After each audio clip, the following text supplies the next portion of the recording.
అందరికీ నమస్కారం. మనం రోజువారీ జీవితంలో ఎన్నో బాధ్యతలు, ఒత్తిడిలు, భయాల మధ్య బతుకుతూ ఉంటాం. నేను ఈ పని చేయగలనా? ఒకవేళ ఫెయిల్ అయితే నా పరిస్థితి ఏంటి? అనే ఆందోళన మనల్ని నిరంతరం వెంటాడుతూనే ఉంటుంది. మరి ఈ మానసిక ఒత్తిడి నుండి బయటపడి చేసే ప్రతి పనిలోనూ విజయం సాధించడం ఎలా?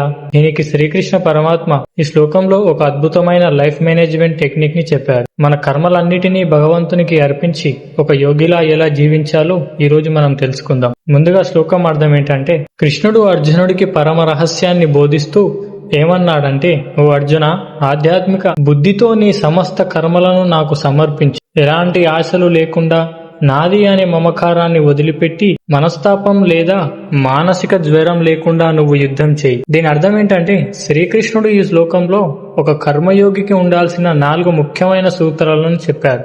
మొదటిది, నువ్వు చేసే ప్రతి పనిని, అది చిన్నదైనా పెద్దదైనా, నాకు నైవేద్యం లాగా సమర్పించు. నేను కేవలం ఒక సాధనాన్ని మాత్రమే, నడిపించేది ఆయనే అనే భావన కలిగి ఉండటమే ఆధ్యాత్మ చేతస.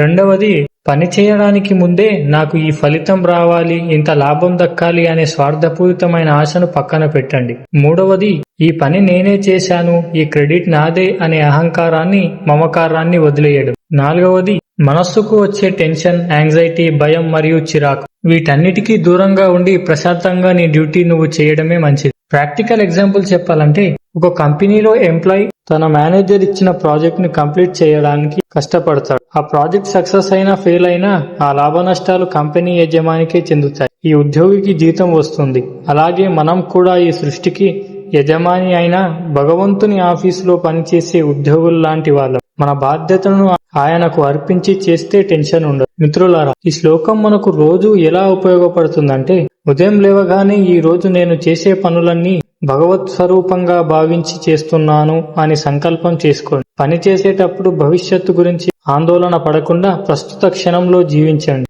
విజయం వస్తే భగవంతుని ప్రసాదంగా, అపజయం వస్తే ఒక పాఠంగా స్వీకరించండి. సమర్పణ ఉన్న చోట భయం ఉండదు, భయం లేని చోట విజయం తథ్యం. మరి కృష్ణుడు చెప్పిన ఈ అద్భుతమైన ఫార్ములాను నమ్మి ఆచరించే వారికి ఎలాంటి ఫలితం దక్కుతుంది?